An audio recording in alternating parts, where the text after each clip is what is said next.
Silicon Valley Bank has closed down in the largest bank failure in 15 years. Let's figure out why they failed, why the bank run happened, why it's similar to 2008, and how you can protect yourself. We know why it happened, but it's definitely not because their chief admin officer Joseph Gentile was the former CFO of Lehman Brothers. No, really. But why did it happen? Of course, the banks don't hold 100% of their clients' deposits. They work on fractional reserves, meaning they have about 10% of the money, which means they can lend 90% of that to someone else. But that's until something interesting happens, like the Fed starts raising interest rates. First, SVB is no ordinary bank. It was the go-to bank for Silicon Valley startups. SVB also invested in debt like long US treasuries and mortgage-backed securities. They're also buying corporate bonds of tech companies. High interest rates negatively affect bond prices. Tech companies suffer the most in this recession, and SVB was seeing continued material outflows of client funds. So the bank saw more unrealized losses until one day these losses became larger than the bank's capital. Many of their bonds were yielding an average of only 1.79% at a time when interest rates had risen drastically. So clearly they didn't expect the rates to go up this quickly. This is the risk of investing in risk-free assets. To cover up the losses, the bank's management chose to sell 21 billion worth of bonds at a 1.8 billion loss. Plus, they chose to raise new equity from the venture capital firm General Atlantic, and also to sell a convertible bond to the public. Some venture capital investors got liquidity concerns, which basically means the bank doesn't have enough cash, and they advised startups to pull their money out of the bank. The failure of SVB was caused by a run on the bank on Thursday. The bank had 70 billion in cash, which is normally a substantial amount for the bank, but not when everyone is panicking, especially when everyone is panicking on Twitter. One of the reasons for the disaster is actually the portrait of their client. Fast, smart, and tech-savvy person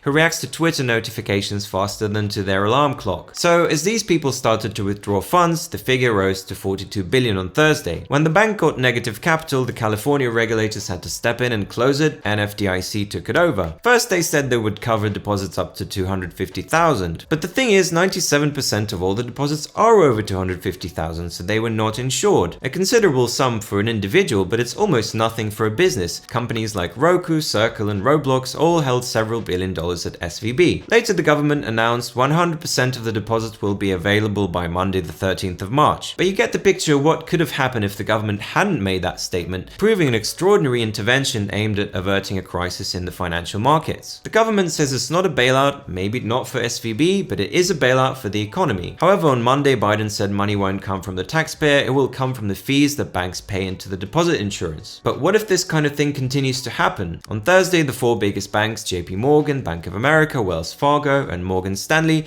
lost 55 billion in combined market value. The KBW Bank Index, which tracks the leading publicly traded banks in the US, plunged 7.7% for its worst day in almost 3 years. The ripple effect has been spreading. Regulators also closed down Signature Bank of New York on Sunday, and they're extending protection to their depositors as well. But how many banks can they save? Clearly, this is a warning for the Fed. Powell is fighting inflation by slowing down the blood system of the economy. Banks. A thread breaks at its weakest point. The Fed cannot continue to raise interest rates, otherwise the banking system will suffer. If we don't want the banks to fail like in 2008, they should stop raising rates. The tech sector is the weakest here, they rely on credit money the most. So if the Fed keeps raising rates, there will be more SVBs and tech closures. But if they don't, inflation will continue to grow. They're likely to avoid steep tightening because the risks of collapsing the banking system are too high. You can survive inflation, but not another Lehman Brothers. So far they haven't beaten inflation, but there is nowhere to increase the rate further because the banking system would collapse. The inflation might keep rising while the economic growth is slow. This leads to stagflation. So instead of a soft landing, we get stagflation. So what can you do about it? If we get stagflation, the assets that grow the most are commodities: oil, gas, metals, food, and construction materials. Don't forget about diversification, not only in your investment portfolio, but also with your bank accounts. But if you have over 250,000, you're probably thinking the same. It's probably best to stick to the big banks to keep your money. And let's hope 2008 doesn't happen again.